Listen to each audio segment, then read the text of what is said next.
Hi hello నమస్తే, నేను మీ mister perfect. Welcome to Garam Masala. ఇవాళ మా తమ్ముడు ఏం చేస్తున్నాడో ఎక్కడున్నాడో పిలుద్దాం. ఒరే తమ్ముడు, తమ్ముడు. అమ్మా అయిపోయింది, నా పని అయిపోయింది. ఇక అయిపోయింది, నేను బతుకా. అమ్మో. ఒరే తమ్ముడు, ఏమైందిరా ముసుగేసుకున్నావు? ఆరోగ్యం బాగలేదా? అన్నా వచ్చినవా అన్నా? ఇక నేను పోతున్నా అన్నా. మొన్న మా దోస్తు గానికి 5,000 ఇచ్చిన, రేపు ఇస్తా అన్నాడు. మర్చిపోకుండా రేపు తీసుకో, నీకేమన్నా. అయ్యో అన్నా, చెప్పుడు మర్చిపోయినా. ఇంట్లో 2 బియ్యం బస్తాలు ఉన్నాయన్నా, మర్చిపోకుండా తీసుకపో అన్నా, తీసుకపో అన్నా. ఒరేయ్, అవన్నీ నాకెందుకురా? నేనేమన్నా కావాలని అడిగానా? పిచ్చి పిచ్చిగా మాట్లాడుతున్నావు. ఏమైందిరా పిచ్చి తమ్ముడు? నేనిక బతుకా అన్నా, బతుకా. ఈ ముచ్చట ముందు తెలిసినా అయిపోవు. నిన్ను నామినీ పెట్టి ఇన్సూరెన్స్ అన్న తీసుకుందునన్నా. అయ్యో ఎంత పని అయిపోయే. ఒరే తమ్ముడు, ఏమైందిరా? అదేదో సినిమాలో హీరోయిన్ చచ్చిపోయే ముందు హీరోకి జాగ్రత్తలు చెప్తున్నట్టు చెప్తున్నావు. ఇంతకీ ఇన్సూరెన్స్ ఏంటి? నీకు వచ్చిన కష్టం ఏంటి? అన్నా, నిన్న తలకాయ నొత్తుందని మా పక్క గల్లీలో ఉన్న ఆర్ఎంపీ డాక్టర్ దగ్గరికి పోయినా. తలకాయ నొప్పికి ఒక గోళీ ఇమ్మన్నా. గోళీకి తక్కువ కాదు, ఒక ఇంజక్షన్ తీసుకో అన్నాడు. సరే ఎయ్యి సారు అన్నా. కుచ్చిండు ఇంజక్షను. అయ్యో వారిని తలనొప్పికి ఇంజక్షన్ ఏంట్రా? మెడికల్ షాప్కి వెళ్తే టాబ్లెట్ ఇవ్వమంటే ఇస్తారు కదా. అయినా ఆర్ఎంపీ దగ్గరికి ఎందుకు వెళ్ళావు? ఆయన ఇంజక్షన్ ఎందుకు ఇచ్చాడు? నీతో నాకు రోజు తలనొప్పి ఉంటుంది. నేను ఏ రోజు ఇంజక్షన్ వేయించుకోలేదు కదా, ఎందుకు వేయించుకున్నావు? చిన్నప్పుడు పిల్లలందరికీ పోలియో సుక్కలు వేసినట్టు ఏ చిన్న ప్రాబ్లంతోనూ అయినా ఆర్ఎంపీ డాక్టరు ఇంజక్షన్ వేయిస్తుండన్నా. నిన్నంత మంచిగానే ఉన్నా, అవో ఇయ్యల్లనే అంతతో అవుతున్నది. నువ్వైతే మర్చిపోకుండా ఆ 2 బియ్యం బస్తాలు తీసుకుపోవన్నా, పురుగులు పడతాయి. ఏం మాట్లాడుతున్నావురా? ఆ మాత్రానికే ఏమైందని భయపడుతున్నావు?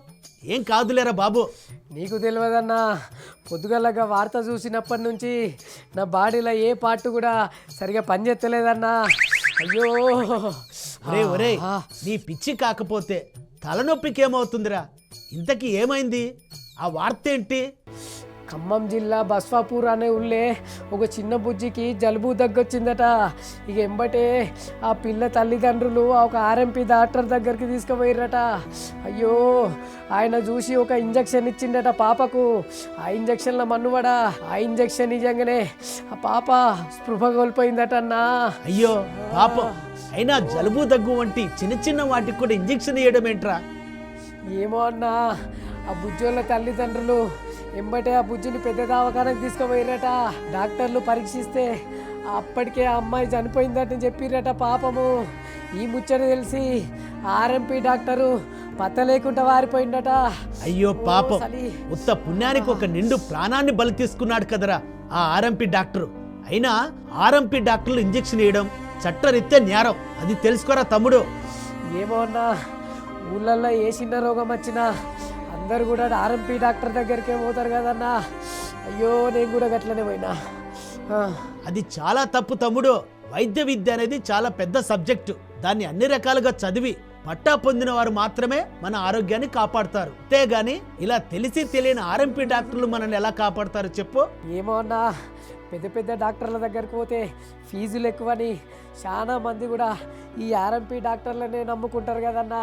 నీకు తెలియదు ఏముంది రే, ఇవాళ రేపు పెద్ద పెద్ద డాక్టర్ల చదువులు చదివి కూడా ఫ్రీ వైద్యం చేసే డాక్టర్లు చాలా మంది ఉన్నారు. అలాగే గవర్నమెంట్ హాస్పిటల్లో కూడా డాక్టర్లు ఉన్నారు. మనకు డబ్బులు ఇబ్బంది అనుకుంటే వాళ్ళ దగ్గరికి వెళ్ళొచ్చు కదా.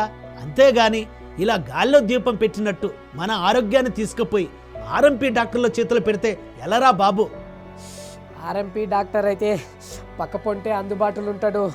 ఆయన ఇచ్చే మందులతోని దెబ్బకు రోగం పోతుందని చాలా మంది నమ్ముతారన్నా. నేను కూడా అట్లనే నమ్మిన మోసపోయినా. అది చాలా పెద్ద తప్పు తమ్ముడు.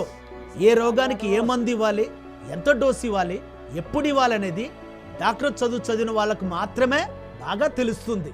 అంతేకాని చీకట్లో బాణం వేసినట్టు వైద్యం గురించి తెలిసి తెలియని ఆర్ఎంపీ డాక్టర్ల దగ్గరికి వెళ్తే వాళ్ళు చేసే వైద్యం వల్ల మనకే ప్రమాదం. నువ్వు చెప్పేది నిజమే అన్నా. ఈ చిన్న చిన్న రోగాలకు ఆర్ఎంపీ డాక్టర్ల దానికి పోతే వాళ్ళు ఇచ్చే హైపవర్ టాబ్లెట్లతోని తెలిసి తెలియని ఇంజక్షన్లతోని ఏ కిడ్నీయో లివర్ ఖరాబ్ అయ్యి మళ్ళా పెద్ద పెద్ద దవాఖానలకే ఉరుకుతామన్నా. అప్పుడు లచ్చలు లచ్చలు ఖర్చు అయితే అన్నో సరిపాడుగాను. దీన్నే అంటారు తమ్ముడు, గోటితో పోయేదాన్ని గొడ్డల దాకా తెచ్చుకోవడం అంటే.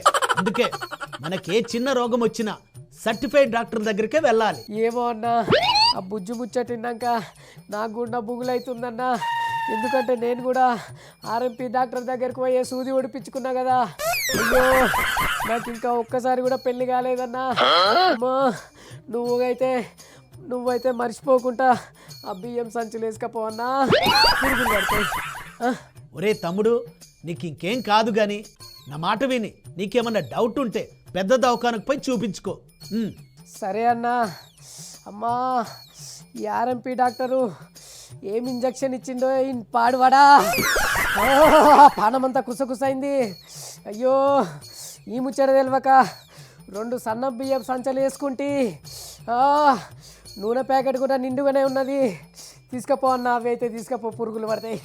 అయ్యో ఫ్రెండ్స్ చూసారా, ఆర్ఎంపీ డాక్టర్ వైద్యం కారణంగా పాపం ఒక ప్రాణం బలైపోయింది. అందుకే పైసలు పోయినా పర్వాలేదు కానీ ప్రాణం పోతే మళ్ళీ తిరిగి రాదు. మీకు ఏ ప్రాబ్లం ఉన్నా తొందరపడి ఎక్కడ పడితే అక్కడ ట్రీట్మెంట్ చేయించుకోకుండా మంచి హాస్పిటల్కి వెళ్ళండి. ఎందుకంటే ఆరోగ్యమే మహాభాగ్యం అన్నారు పెద్దలో. మీరు మాత్రం చూస్తూనే ఉండండి 9+ న్యూస్ ఛానల్. ఇక్కడ చూస్తున్నంతసేపు అన్ని ప్లస్లే.